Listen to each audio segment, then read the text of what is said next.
What is going on, y'all? Welcome back to Straight Facts, the sports show that educates and entertains, presented by the Up On Game Presents and iHeartRadio. I'm your host, Kyle Sirik, and you probably know the drill by now. When I'm hosting, that means our man Jimmy J is not here, unfortunately, but we got our other two guys, Jake Galley and Stat Matt Robinson. And fellas, we're coming off of a fun, I would say fun weekend. So a couple blowouts, but overall, first week of NFL playoffs was successful. And now I'm really looking at 8 teams that are just all possible Super Bowl contenders. I mean, that's the simplest way I could put it. But before we get into that, how are we feeling? I know Jake's a little under the weather. Well, what's going on? I finally caught COVID, and I say finally because like literally 2 to 3 times throughout the pandemic, my significant other Sarah, or a family member or someone who is close to me has gotten COVID, and I have yet to test positive. This is the first time, and I'm definitely feeling the effects of the Omicron variant. But I think, but yeah, Well, I not too mean, bad. I think everyone kind of has a story like that, or a story where just at this point, you thought you had it like 3 or 4 times and you never did. But Yeah. you look good, though. You look in good spirits. Mhm. We're happy you could get us on, or not get on the podcast IR and be here with us. Of course, we couldn't be in studio, though, but you know how we get it cracking when we're home anyway. Stat Matt, real quick, how are you feeling? I'm feeling good. Simply with you, Jake. I had COVID back in the beginning, and definitely isn't fun. But glad be vaccine boosted, and it'll most likely pass it much easier than if you're not. All right. Well, you guys got the backstory on what's going on here in Straight Facts, and we got some stories heading in to this next round of the NFL playoffs. And like I said before, I think any team can really get it done. And we're going to start with a team that a lot of people knew would be a disruption. We're going to go by game time if you're following along. So the first game of the weekend is Cincinnati at Tennessee. And to me, this is a Joe Burrow heat check game. And the story going into this one is like Joe Burrow could really vault himself into like Josh Allen, Lamar Jackson territory in terms of NFL QB1s heading into this game. If you look back, he's thrown 13 touchdowns since his last interception. He's averaging 344 yards per game in that span with a 75% completion percentage, which is ridiculous, and an 131 basically passer rating. So my question is, of course, Tennessee is the number 1 seed. So can they put a stop to this run, or are we going to see Joe Burrow just keep ascending as these playoffs go forward? I think we're going to see Joe Burrow light the Tennessee defense up. Here we go. Bad. I'm not saying that I definitely think since he's going to win the game, but I am super confident that Joe Burrow is going to be able to take advantage of the defensive backfield of Tennessee. 30th in pass attempts against teams love throwing against Tennessee, and 25th most yards allowed. So there's going to be ample opportunity for Jamar Chase, Joe Burrow, Joe Mixon, that entire offense to get going. And I think that type of game, you would say, leans more towards Cincinnati than it does like a run-oriented team like Tennessee. Sure. I also think that Tennessee has been great at controlling the pace of games, though.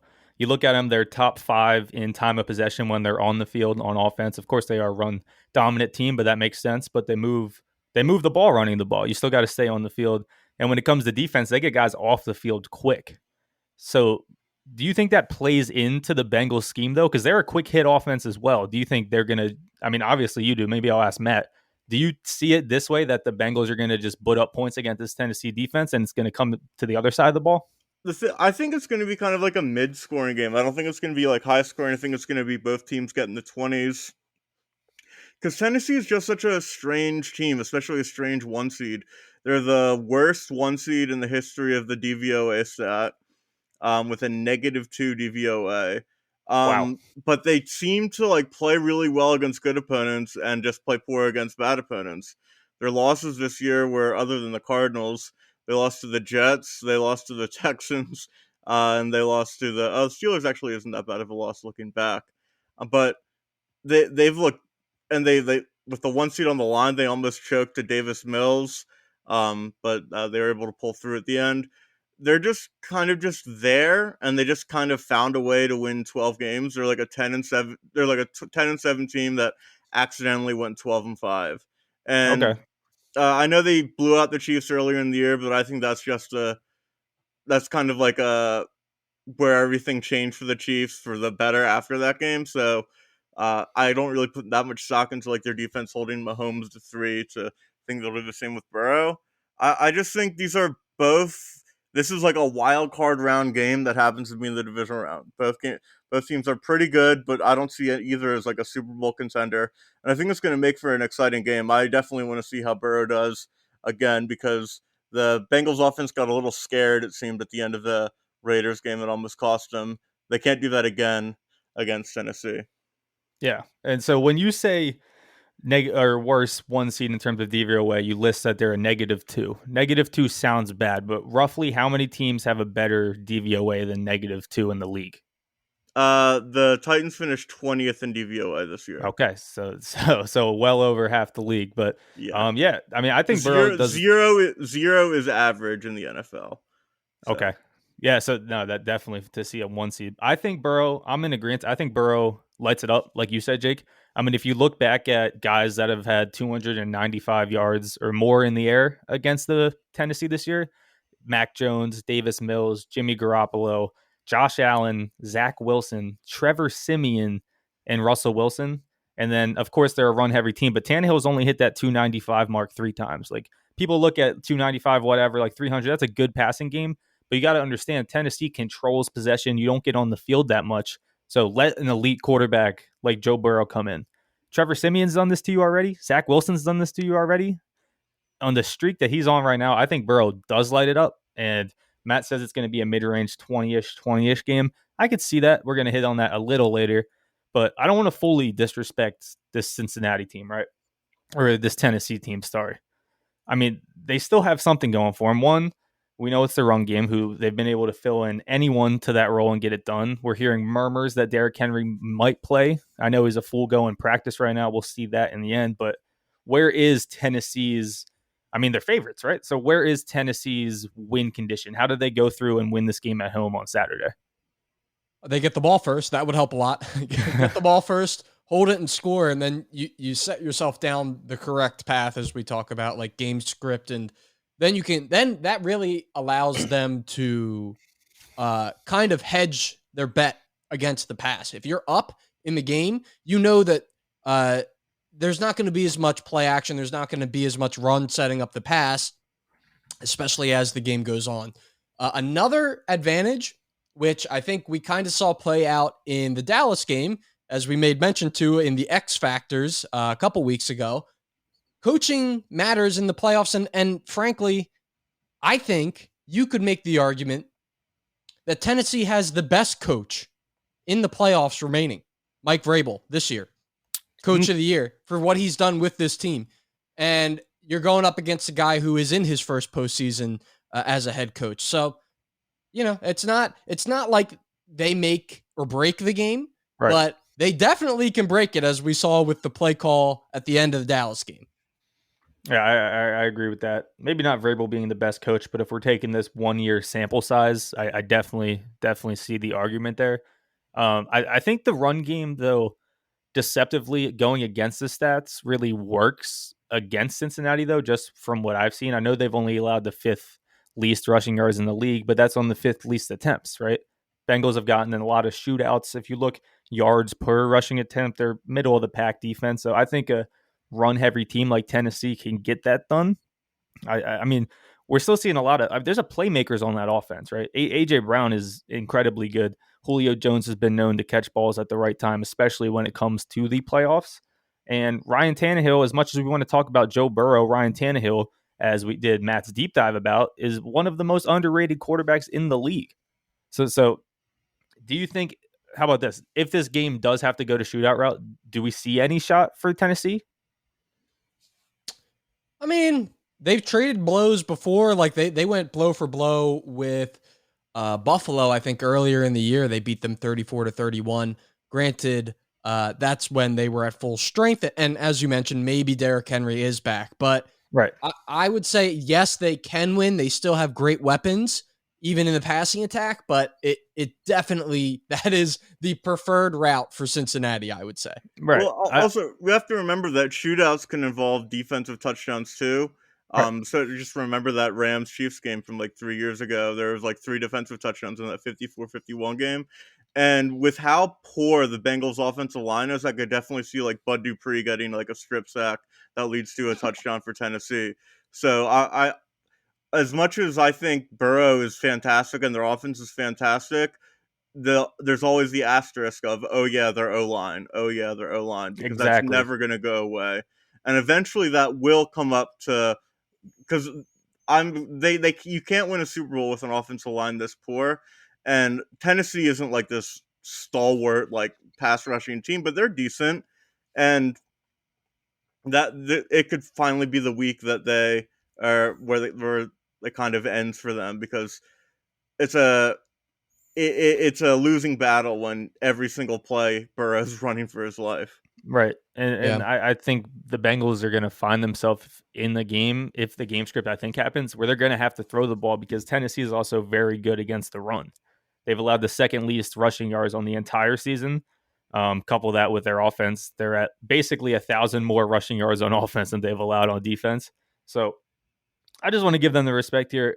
I want to hear some picks, though. I think I know where Jake's leaning, so we'll start with you. Who's winning this game, Jake?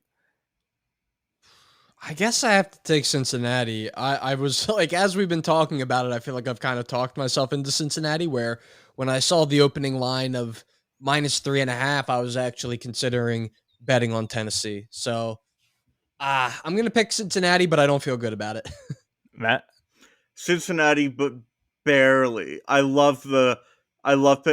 get to the best bets, but I love the line a lot more than the straight up. All right. I got to be different than you guys here, and not just for the sake of being different. I did my NFL playoff bracket, and I've only been wrong on one so far, and that's me being a homer. If you see my hat, I got the Birds hat on. And in the second round, I did have Tennessee beating the Bengals, and I truly believe it's going to happen. I mean, we talk about them being the most disrespected one seed, maybe being the most undeserving one seed, but Bengals still have the problem that I've seen all season. It's the O-line. I still think they're a little too young, and I think now that they're getting a solid defense, a team that's given up less than three or less points in two of their last 5 games, I don't think it stops Joe Burrow, but I think to a sense it makes this game very competitive, and I'm going to take the team that's done it before. Been to the AFC Championship two years ago, right? I mean, I like Titans here. Maybe not the spread. I do agree with you, Matt, that 3.5, especially getting that half-point kicker, but I got to go Tennessee. But we'll move forward to the Saturday night game, and that's the 49ers at the Packers. We talked about one team being a disruptor in the playoffs, that's Cincinnati, and I think people were looking at the other team that could do it, who's already done it, and that's the San Francisco 49ers. And so we can just get right into it. I think the narrative going into this one was, is that wild card win against the Cowboys, was that a fluke? Because now they're going against a team who people think is the best team in the NFL. It wasn't a fluke. They're very good, but they really almost choked that game so horribly. And they got lucky that they were against a team that choked it just a little more. The cowardice of Shanahan on not going for those 4th and 1s when they were running on Dallas all game long. Jimmy G missing a wide open Brandon Ayuk and then throwing a horrible pick. This team is just, it's not a team that can survive. You can't survive those mistakes when you're playing Green Bay and Aaron Rodgers. You can survive it when you're playing a perennial choker, but there was a point at the end of that Cowboys-Niners game where you knew that whoever lost this game, their fan base is just going to go like nuts in how they choked it. And the 49ers are just lucky that they're on the other side of the coin. They weren't lucky to win, but it's a style, but they can't do that again and win on Saturday. Yeah, I like having Jimmy G as your quarterback is just like holding the ticking time bomb. And it's funny because of what I'm going to be talking about in the best bet segment, which we'll save for that segment. But like, I just think that, as you said, Matt, like ultimately, especially now that you're playing Green Bay, who in my opinion is best or tied for the best, depending on how you look at it, team in the NFC. Obviously, they are the number 1 seed, but you just, with Aaron Rodgers standing across from you, you cannot make mistakes that he has made persistently. So that being said, I don't think it was a fluke, and I do think they're going to give the Packers a tough game. Yeah, I mean, I definitely agree the game was not a fluke. Jimmy Garoppolo, first of all, has been having a good season. I don't think he's an elite quarterback, but he might start to linger into my, decent to good quarterback range because I truly did not have him close to that range going into this season, and I think he's getting it done. What I will say, though, before we get to the Packers side of the game Here's a is take. He's what Jared Goff used to be. I don't even know if he's that. Like Jared Goff led a team to the Super Bowl. So did Jimmy G. I guess he did. Yeah, he did. But, I don't know. No, I actually think he's slightly better than that. I mean, both 4 passes in the NFC title game. Yeah, he was not the reason. Their run game and defense were the reason, but. Right, but that's gotten there before, and that's kind of what this team still is. And now you add an extra playmaker in Deebo Samuel, and maybe a little less production from George Kittle. But the San Fran structurally is made the same way, right? And I just want to give one stat before we get to the Packers side that I found very interesting, and really could play out in this game. We'll see what happens. But the 49ers are ranked first in the league in red zone efficiency. In terms of touchdowns, they score touchdowns 67% of the time they get into the red zone, best in the league. Look on the flip side, Packers defense in the red zone, they're 30th in red zone defense, and they allow it 67% of the time a touchdown. So I think I'm not sure how much this plays. The Packers also have like some of the least attempts, red zone attempts as a defense, but it's still over 40 times that this stat is. So I think the sample size is slightly large enough. But if the 49ers can move the ball down the field, right? If they, another team like Tennessee we just talked about, who can control the pace of the game, now much harder against Aaron Rodgers, but can take a lot of time off in possessions the way they like to run the ball. If that becomes successful and they find themselves down there and they know how to score and the defense doesn't necessarily know how to stop people in the red zone, we could see this game a lot tighter than people see, right? Yep, for sure. For sure. Though we'll get to the best bets because I don't have it, but I understand what you're talking about.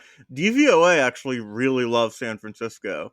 They have San Francisco as the 6th best team in the league. They have Green Bay actually 9th.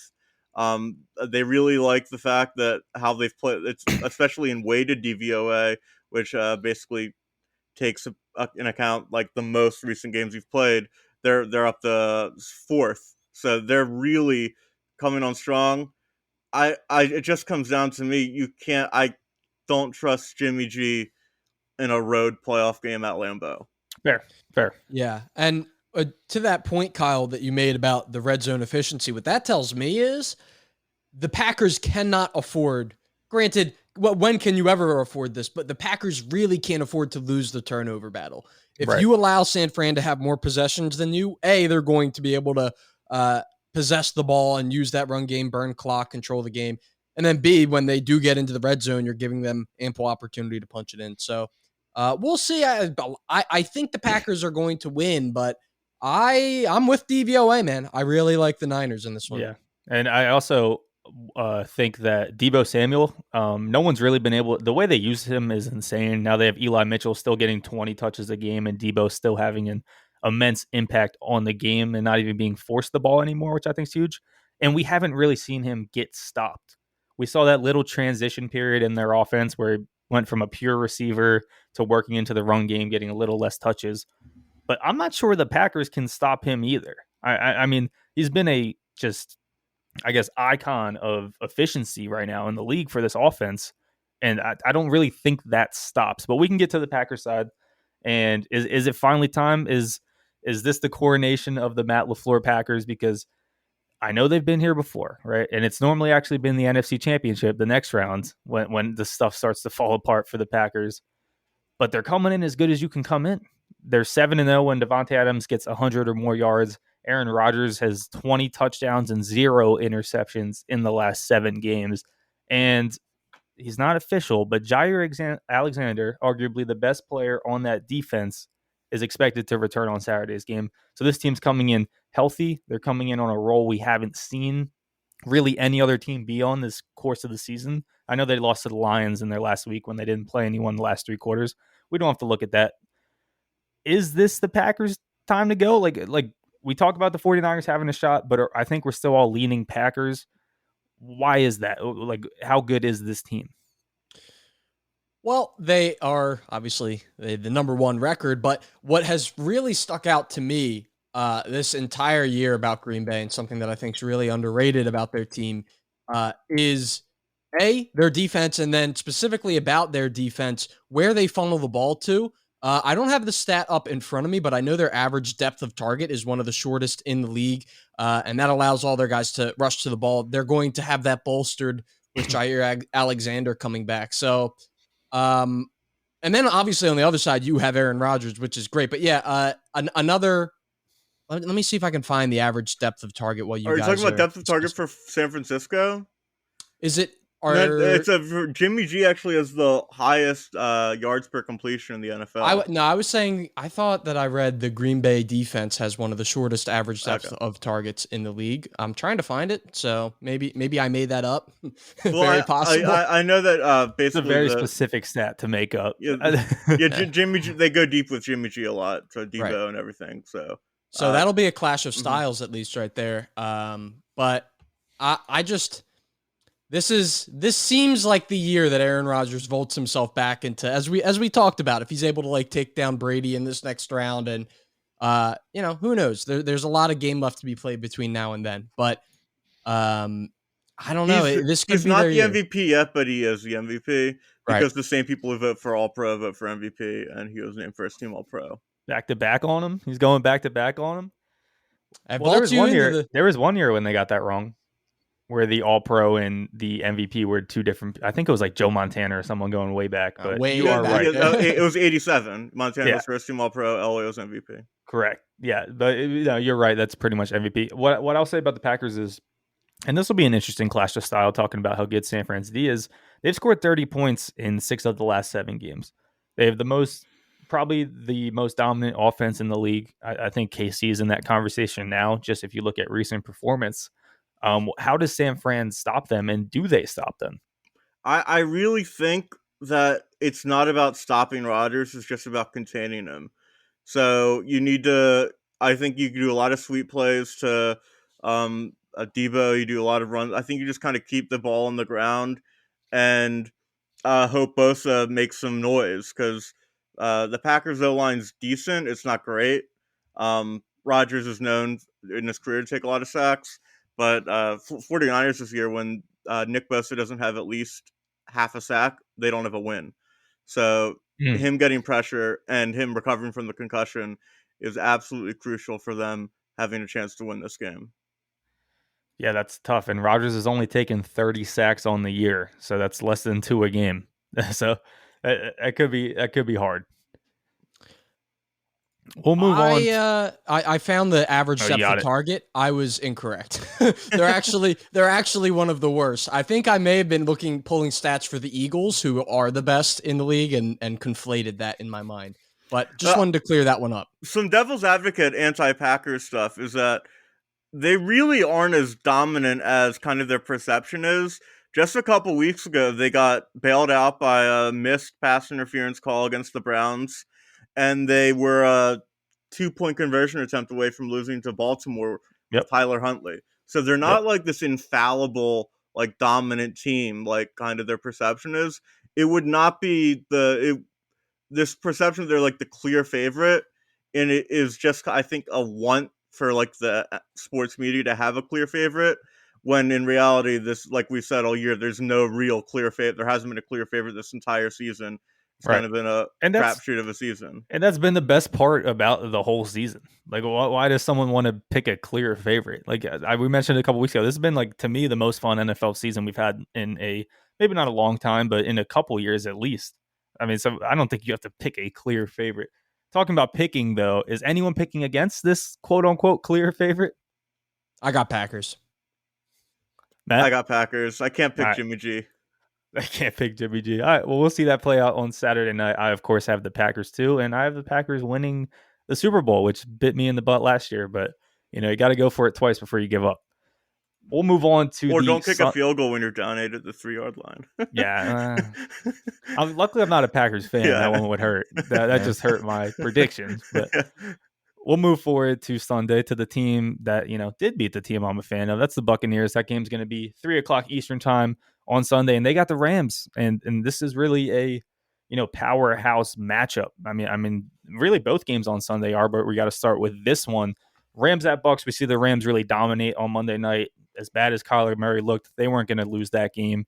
And really the same thing for the Buccaneers, right? As bad as Jalen Hurts looked, they really weren't going to lose that game to the Eagles.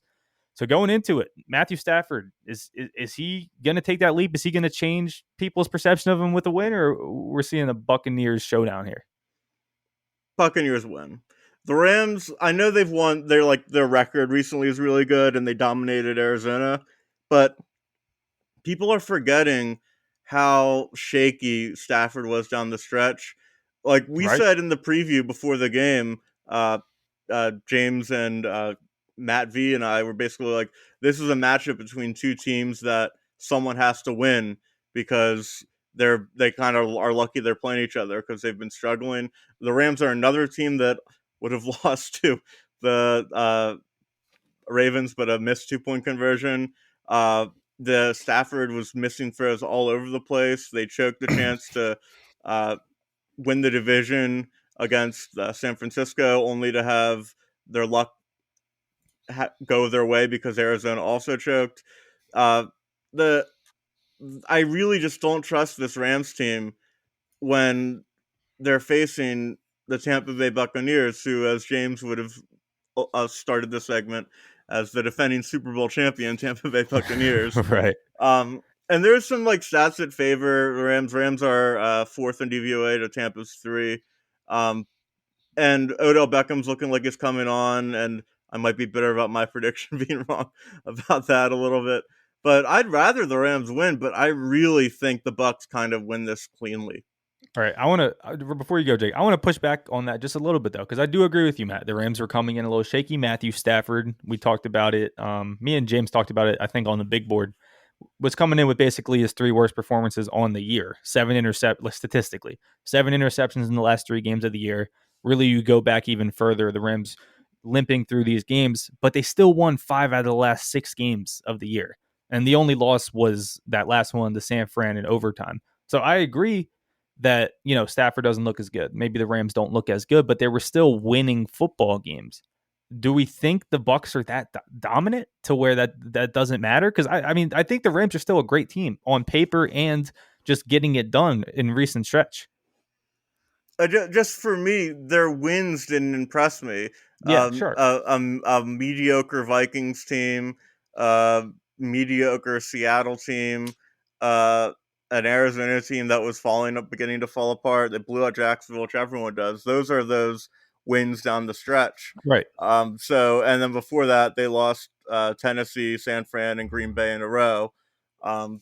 Their most impressive win, obviously, is them blowing out Tampa. I know it was a 10-point game, but it was a blowout.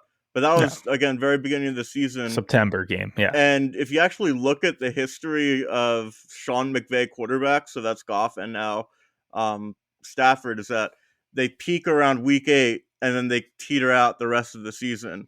And Stafford, I think, is just another example of that, where they're never bad except the end of Goff, but they're always just not quite there. And Tampa's defense is very good. And I just think that they're clearly the favorite to me. They have a better quarterback. I trust their defense more. I trust their coach more. I trust everything that the Rams do, other than wide receiver depth. I trust. I like Tampa more. Bay a little bit more. Let me I cut think in it's here. just it's an A- team versus a B team that are all good in the same qualities. Let me ask you, Matt, talking about things that we trust. Do you trust a man with an injured back to stop arguably one of the best defensive linemen of all time in Aaron Donald, that being Ryan Jensen, injured back? You have Tristan Wirfs on the right side, working through what looked to be, I think, a knee or ankle injury going up. I think it was ankle. Yep. They'll put Von Miller over him. I think that and we saw I know we all watched that Eagles game, unfortunately. Sadly. The only time the Eagles really had any success on defense was when they were getting after Brady with their front 4. And that's a formula that holds true no matter who the Buccaneers play. And I think the Rams are going to have a really good chance at doing that. Another thing that we saw with the Rams, and why I like them going into this game, is that they now have a bit of an explosive running game back with Cam Akers. And I do mean explosive. Like the dude runs angry, hard, and he had 95 yards in the game. I think that while they won't rely on the run game against Tampa Bay, being able to go to it and getting chunk plays from it is a huge plus, especially when you're Matt Stafford and you can now work off play action with some actual credibility. It's really tough for me to pick against Tampa Bay. I was talking with Kyle before the show. The fact that I have a Rams Super Bowl ticket, a 15-1 Super Bowl ticket on the Rams that I'm riding is also factoring into my decision a little bit. One thing about Jake is he's always going to ride his bets before his heart. Before my brain, yeah. Yeah. I don't know. It's definitely going to be a fun matchup, but this is the type game that Brady usually takes care of. How crazy is it, too, that Cam Akers came back from a torn Achilles in 6 months? Yeah, it's freaky. That's Adrian Peterson stuff. Only other person I've seen do something like that. And then he comes back and looks great. He had that 40-yard catch. He was running the ball well in the first half, and then kind of second half was whatever. And he could have had, if Matt Stafford missed him by like half a yard behind him, he had a wheel route that was going to be a touchdown that Stafford just missed. Right. So, and with Sony Michel back there too, we've seen this one man backfield all year. First Henderson, and then him and Michel kinda, but then he got hurt and pretty much been Michel since. Now you have two weapons back there because I like Sony Michel too. And Matt brought up Odell Beckham, so I think this game. One, I'm still a little down on the Bucs. I think last year last week they did show me that. Don't be down on us. First of all, this defense is fine, not as good as it was last year going into the playoffs, but we're back now that we're in the playoffs. And of course, they have Tom Brady, but they've allowed one quarterback to have 100+ passer rating since week 5, and the quarterback they allowed is kind of funny. Who was it? Taylor Heineke. Oh yeah, they lost that game. Yeah. If you let me think about that, I would have. That is funny though. Because then Heineke comes out two weeks later and has like the worst performance of all time against Dallas. He owns them, man. He really does. Heineke is the bane of Tampa Bay. Right. And then regular season Saints. Yeah. So to the Tampa Bay side, Jake brought up an interesting point here. That O-line, Jensen a little hurt, Wirfs a little hurt. Going up against a way better, maybe not way better defense than the Eagles, but certainly better than what the Eagles put on the field last week, right? Are we like thinking the Rams are stopping this offense like good or like well, or like are we getting stops out of the Rams D here and this is going to be the Rams game to win, or are we just having it Brady's just going to do the Brady stuff? I think that maybe I'm overrating the Rams defense just because of the names on it. Yeah, but they've underperformed certainly. I really do think like I could see like if you were to tell me like, hey, I saw the future, Mike Evans gets shut down and the D line of the Rams dominates, like that is very plausible to happen. And then if that does happen, you're left with relying on Rob Gronkowski and your run game, which, I don't think that's what they want to do. I think they'd like Fournette should be coming back, so. Right. Yeah, and that could change things. It could. He's definitely better than what they have. And honestly, it's not like you can ever shut down. It's not like Brady's going to stare down Mike Evans. Evans might get shut down and they could still score 30 points. So I don't know. I think I am going to trust the Rams defense and the star names heading into this one. Right. What I will say is I was very surprised at not that the Bucs won, obviously, but last week how the Eagles were getting no pressure on Tom Brady. And I know Brady gets the ball out quick, but they got it. Once they went down 17-0, we started to get some pressure, but it was too little. You're down 17-0. I mean, you're down 17-0, and you injured 2 guys. But right. but that's why.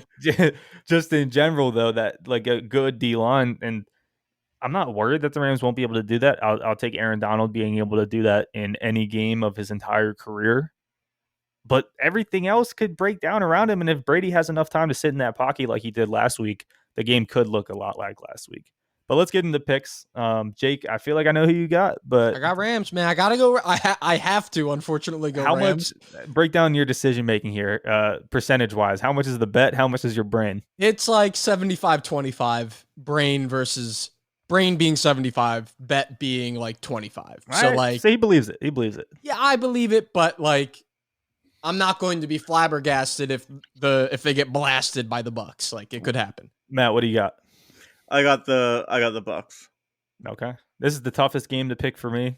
But I think I have to stick with the bracket, even though the bracket said Eagles beating the Buccaneers. But obviously, if you stick with the bracket, that means the Buccaneers can't make the NFC Championship game. And the team I did have in the NFC Championship game was the Rams. Now, Jake gives a 75-25% split, Brain to bet. I'm giving like a 40-60% split, Brain to what I have in my bracket. But I think it's a tightly contested game. And probably another tightly contested game. The rematch of the AFC Championship last year will be the last game on Sunday at 6:30. Chiefs won that, if you remember, 38-24. Bills went out to, I think, a 12-0 lead. It was 21-12 by half, and that game was a wrap at that point. Is this game the real AFC Championship this year, though? Yes. These are the two best teams in the conference, I think, by far. I think the winner of this game should be at least a 7-point favorite over either the Bengals or the Titans in the next round. Although the Titans would be home, so that would be kind of tough. But right. The Bills are playing such great football ever since that first half against Tampa. They've been just lighting it up. The Chiefs, ever since they've won 9 of their last 10, and they've won the AFC the last 2 years, going for 3 in a row now. It's the game I'm the most excited for because they match up so well against each other. The Bills have the best pass defense in the NFL with just corner after corner after corner with different skill sets, and the Chiefs have Pat Mahomes and Tyreek Hill and Travis Kelce, and it's just strength against strength on every side of the ball, and I really just think these are clearly, like, anything can happen in an NFL game, and obviously either the Titans or Bengals could make the Super Bowl because it's a one-off game. But to me, it's clear that these are the two best teams in the conference. Yeah, I agree with you. Yeah, I agree. And then they both put up just straight clownings last week. The Chiefs were pulling out plays that felt like they were making up 10 minutes before, and it's like, you want to try this one next time? You want to try this Travis Kelce touchdown patch? You want to try this big Travis touchdown? Probably like went up to Andy. He's like, "Hey, my mom made it. Can I throw a touchdown?" And he was like, "Sure." Yeah, like, why not? Because we can. And then the Bills with another all-time clowning on the Patriots to really put that game away in the beginning of the second quarter. Dawson Knox gets 2 touchdowns, and who had the other 2? Singletary, and that game was a wrap in the first half. But they had a literal perfect offensive game. They scored a touchdown every possession. Wow. I didn't even know that. Until the kneel down at the end. Every single possession they scored a touchdown. Doesn't count. They're the first team in NFL history to not have a punt, field goal, or turnover and only touchdowns in a game. That means they're due for regression. Wow. That's what that means. They're due for regression. All right, let me hear it. Actually, no.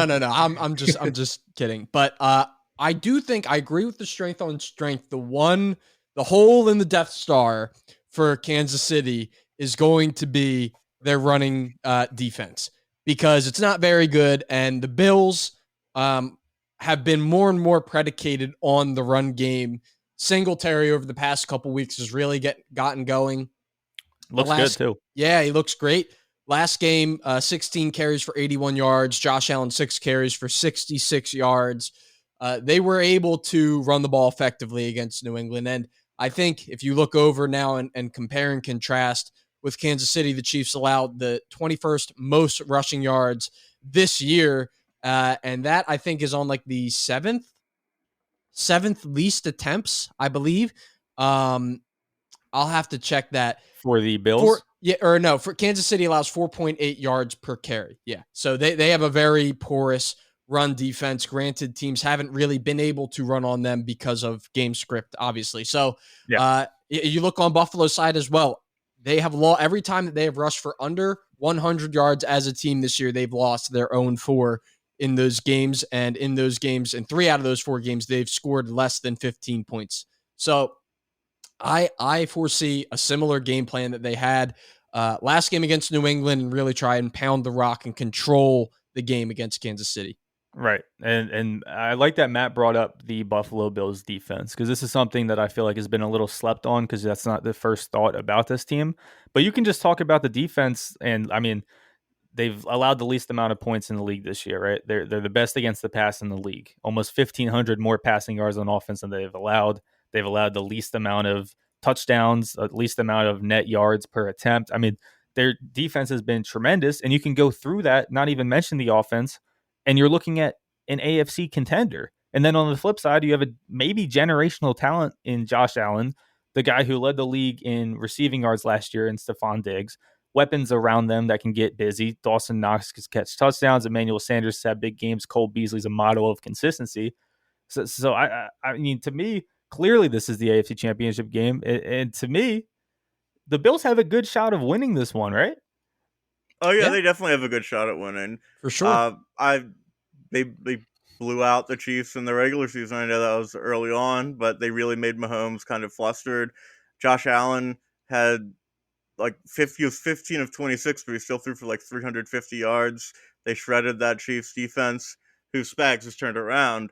And I do think it'll come down to whether Josh Allen can be the good Josh Allen and not the bad Josh Allen. Josh Allen threw 15 picks in their regular season, tied for third most in the NFL, and the Chiefs have 18 takeaways in their last 8 games. So if Allen can stay turnover free, I think the Bills win. Wow. Yeah, I was gonna say, Matt, I think he's past this, but the chances of him throwing the ball backwards over his head are low, but never zero. Never zero with Josh Allen. We've seen it before. I think he's past it now. And this is one of my best bets in the game, which we will talk about in a little bit. Word. All right. Well, I want to get into a prediction for this one for sure. And I kind of want to give a score with this one. Let's give a prediction and a score, because this is a fun one. Jake.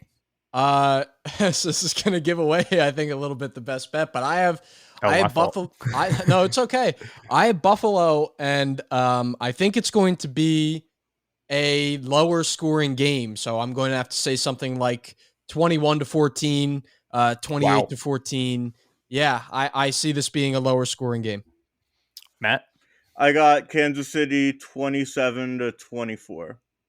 Okay. And the reason I wanted to bring up the score is because I want this game to shoot out so badly. How fun would that be? Patrick Mahomes, Josh Allen, Sunday night shootout, going to the AFC Championship. I do hear what you're saying, though. I mean, we've talked about the Bills' defense being good. We've talked about a struggling Chiefs offense become really a top 15 offense in the league over the past 8 to 10 weeks. I'm going to take KC. I don't know. This is the one I'm least confident about, to be honest, out of all these games. It's going to be the most fun game, in my opinion. I'm more confident about the Rams over the Bucs, even though not much confidence there. So I'm going to go KC 28-24. And I think we're in agreement with you, Jake, but we'll get to that later. But one thing I do want to know, heading into the second segment here, this will be a short segment, but without James here, of course, we have our 3 residential Eagles fans here at the Straight Facts podcast. We lost to our Bucks fan who's not with us today, so we can talk about it. We lost. We don't have to talk about the game, but I want to talk, now that we have no dog in this fight, what team are we pushing for in these NFL playoffs? It's interesting because really, for the first time, aside from the Buccaneers, I think I can make a case to root for, a reason why I would root for every single team in the playoffs. Not because James is a Buccaneers fan, you can't root for them. There's actually one of your best friends in the whole world, you can't root for them. Well, okay. So I get no, I can't. Knowing what he's gonna do if they were to win another Super Bowl, the way he would be able to talk about his team, Tom Brady, all of that combined, I'm gonna have to cross off the Bucks. But I like we said, it's going to officially, if I had to go on the record for one team, it would be the Rams. Right. Low key also really would like to see Buffalo get a championship after the 4 falls of Buffalo. Would be a good closure for them. I like it. Matt, who are you pulling for? I like Cincy. I think Burrow's so fun. I love T. Higgins. And Cincinnati is an underrated, suffering franchise. They haven't won a Super Bowl either. They've lost 2 to Buffalo's 4. They actually played in a really exciting AFC title game in '88, and they're just. I really think they're just one of the more fun teams in the NFL in all aspects. So I think basically the entire AFC, I'd be happy with winning. Right. Yeah, I see that too. For me, obviously, I'm going to pull for the Packers. Got to be right 1 out of 2 times. Didn't work out for me last year, as I said. But to be honest, if it's not the Packers, I would kind of want them to get beat this week because a team I'd really want to pull for is the 49ers. I mean, I think they're a really fun team. I agree with you on Cincy and on Buffalo, actually. If I had to power rank them, I think I might just talked about my top 4, but the Packers in there. But so I'm going to pull Packers, but really the winner of that game is who I'm really pulling for. The Packers or the 49ers, I think would be a lot of fun. But let's go to the third segment where I'm going to wear my crown on this one. That's best bets. If you caught us, we're doing it on the show this time. I think we're going to do that going forward. But us 3 are doing a best bet segment, very similar to what me and Matt did on Instagram last year. If you were following along, make our picks against the spread, over, under, prop bets, whatever you want. Keep track of it, and we're going to have a winner at the end. And only one of us went 3-0 in the wildcard round, and that was me.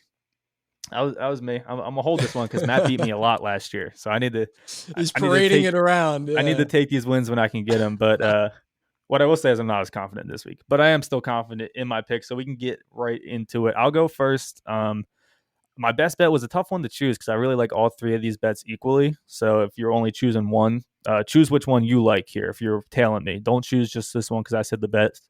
But I think my best is a Kelsey anytime touchdown in this Kansas City Buffalo game. It's -110, so you're just getting basically flat odds. You give the book the juice. But if you look at it, he had 1 in the regular season matchup this year. He had 2 in the AFC Championship game against the Bills last year and 2 in their regular season matchup last year. So not only is that 5-3 games, but that's also 1 every game. I think -110 is good odds. If you have to choose someone who's going to score a touchdown on KC, I think Kelsey is the best bet. Does it feel chalky? Maybe a little bit, but honestly, TD scores, people like to just take wild shots for good odds. And I think this is a good steady bet with Travis Kelsey anytime. It's crazy. I was going to say maybe it would make sense to bet him to score 2 touchdowns once you were reading off those stats. He's like plus 490 to score 2 touchdowns. He's the likeliest player. I'm not touching it at that odds, but I think it's like a given that he gets in this one. So all right. I'm not going to say it's a given because no bet's a given, but I think he has great odds. And to give I can't have you go perfect 3-0 again. I got to go a little jinx here. And Well, to give basically no juice, just a -110 is a straight bet. I'll take a Kelsey touchdown. My next bet's going to be Bengals Titans over. And I know we talked about how Tennessee likes to control the pace of the game, right? How this goes, that goes. But I think there's a shot that this one shoots out. I think the Bengals are throwing the ball regardless. I think the number's 47. I think that number's pretty spot on, but I had a great read on the Rams-Cardinals under last week, which is one of my winners. And I feel the same type of thing going into this one with the over 47 in that game. And then the last one for me is going to be Packers team total over, and that's 26.5. This team has scored 30 points basically every other game this season. I do respect San Fran's D, but honestly, I don't think they're going to stop them too much. Aaron Rodgers coming in fresh to the playoffs, coming in just grind mode. I mean, they're here to win a championship, and I think a convincing win in their first one will do it. And I kind of see the game script playing that way. So over team total 26.5. And those are mine. And we'll go to who came in second place last week. That is Jake Alley. Don't put your finger up, but he put up his one finger for his one win. That's the one that I got. You went 1 and 2 last. It was close. I will say, the Dallas game, I had Dallas -3, and then the other one was having Eagles in the best bet was complete homer move. That's kind of an embarrassing thing to have on the record. Look, Matt and I are true diehards. You can take that hat off, Kyle. Nope. But this week, I'm going to go back to another under as my best bet. And I referenced it when we were talking about the game. Kansas City, Buffalo under 54.5 points. And I know on the face, it looks like a game that would seem to be a shootout or a potential shootout. And a lot of bettors thought so. This one opened up at over under 52. So it's risen 2 points, or I guess 52.5, excuse me. It's risen 2 points. And just on that fact alone, it points me towards the under. You're getting implicit, you're getting closing line value. And as we mentioned about the running game, like that's going to be, I think, where the game goes for Buffalo. And if they are able to get up early, they're going to try and control the game, shorten the game. And that all points to the under. So I'm going to hold my nose and take under 54.5 in that one. I'm going to take another under, this time a player prop, going over to Cincy against Tennessee, that being Julio Jones. I couldn't even imagine if you told me 4 years ago, hey, you're going to be taking a Julio Jones receiving under. That wouldn't have felt very good. It still doesn't feel great, but if you look over this year, the number is 43.5. Based on that number, he's only gone over in the 10 games that he did play this year 4 times in 10 games. 60% of the time we're winning the bet. You win 60% of your bets and you're a very profitable bettor. So we're going to take Julio under 43.5. Hope the run game takes over. My last bet feels another gross one, but I like the number. Niners +6. Matt, you said DVOA loves the team. I predicted the Packers are going to win. I'm trying to middle here. I think the Niners are going to play a very close, tough game. Both teams are kind of well matched. So that's what I have. And again, my best bet being the Kansas City Buffalo under 54.5. Right. We kind of anti-correlated our third bets there with my Packers over and your 49ers. But what I will say, and respect Jake for this, all episode he's been talking about the Rams, and he's not going to be a full loser. He had to keep him out of the bets, which I respect. It could have been a really bad where they play Saturday night. Like Jake could have lost his futures bet, his bet on the show. He could have lost his fandom. I mean, we could have went 3 for 3 Rams, but you hedged it, Jay. That's good. I'm going to start hedging against it. So I considered hedging and betting Cardinals money line just to get my bet size back, and very glad I did not do that. We got mine and Jake's bets out of the way. Matt, bounce back week. So we got to hear your bets. Where are we going this week? It's got to be. I had 2 near misses and then one that wasn't. That was the homer pick. I really like a couple bets this week. I don't know if that's a good or bad thing. Maybe fade me if you want to do that. Just 1-0-3. Well, the question is, did you like your picks last week? I loved the Mac Jones pick. That was a bad beat. That's a bad beat because of game script. That's you got good closing line value. The total Matt is went good. down. Matt is more confident, it sounds like, going into this week. So that's fine. Let's hear him. So I got a couple simple ones. My best bet is Tampa -3 over the Rams. I really think this line should be 5 or 6, 5.5-ish. I really am very confident that the Bucs and Tom Brady win this game. Like we said in the preview, it just makes sense that they win this game to me. I think they win pretty handily. I think they probably take a big lead early, which comes to my second bet, which is that there will be a lead higher than 14.5 points in the Rams-Tampa game. And not only does that go along with, that's plus 100 odds, so basically a little better than even odds, because most of the time you get -110. And that covers me a little bit, say, the Rams take a 17-0 lead or something early. It covers me the other way as well. So it's a hedge and not a hedge at the same time. But it's probably my least favorite bet of the week of the 3, because I also really love Cincinnati +3.5 over Tennessee. I really think this is going to be – I really think Cincy's a better team than Tennessee. And I really think if Tennessee wins, it's going to be really close and they win by a field goal. So I love that half point that they're giving me with Cincinnati. Huge. So my favorite bet is Tampa -3. Second favorite is Cincinnati +3.5. And I like there will be a lead higher than 14.5 points in the Tampa Rams game. That's an interesting one, too, because you said you're not as confident, but the reasoning was solid. You see game script, you see the game script going that way, and you see a backup on that, obviously, if the Rams go the opposite way. So that could end up being your sharpest pick, too, if it hits. So I like it, Matt. Kyle, if it hits, it's the one I felt the most confident about. That's what we'll go. All right, Matt. There we go. And which one was your best bet, Kyle? The Kelsey anytime touchdown. Gotcha. Yeah. Okay. All right. Well, these will be out on social media, and we'll implore everyone to follow or fade. If you fade, let us know. That'll be great content. I mean, make sure you put my 3-0 next to my name on social media.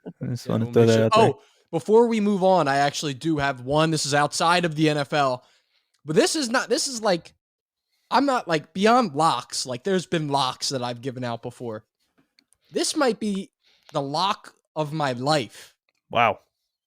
Francis Ngannou plus 122 money line against Cyril Gane in the UFC 270 main event. Oh, we talked on my the podcast that I do for BetQL. We had on John Anik, the voice of the UFC, and he said that a big reason why the line is the way it is a lot of people value the technicality of Cyril Gane. Technique is all well and good until you have someone who touches you and can end your consciousness in the blink of an eye, which is Francis Ngannou. Maybe Cyril Gane survives for 5 rounds and keeps his distance. I'm going to take Francis Ngannou plus money against pretty much any human on earth anytime you give it to me. So what's the saying? Everyone thinks they can fight until they get punched in the mouth. Everyone's got a plan until you get punched in the face. Mike Tyson. Yeah. And of course, Cyril Grayson can fight. We know that, but you make a good point with Ngannou. So didn't think we could be getting a UFC bet, but we appreciate that. Of course, stuck that in there. Talked about the podcast. I would have bring that up. He knows what he's talking about, guys. He knows what he's talking about, and hopefully we know what we're talking about with our bets this week. But with that being said, that is it for this episode of Straight Facts presented by Up On Game and iHeartMedia. Shout out you guys. Shout out Jake Trooper. I mean, if you didn't tell us that you had COVID, I wouldn't even have known. I don't think the viewers would have known. You came on and you killed it. Matt, as always, appreciate that. And for James Jackson at home, I am Kyle Sirik, and these have been the facts. Straight up.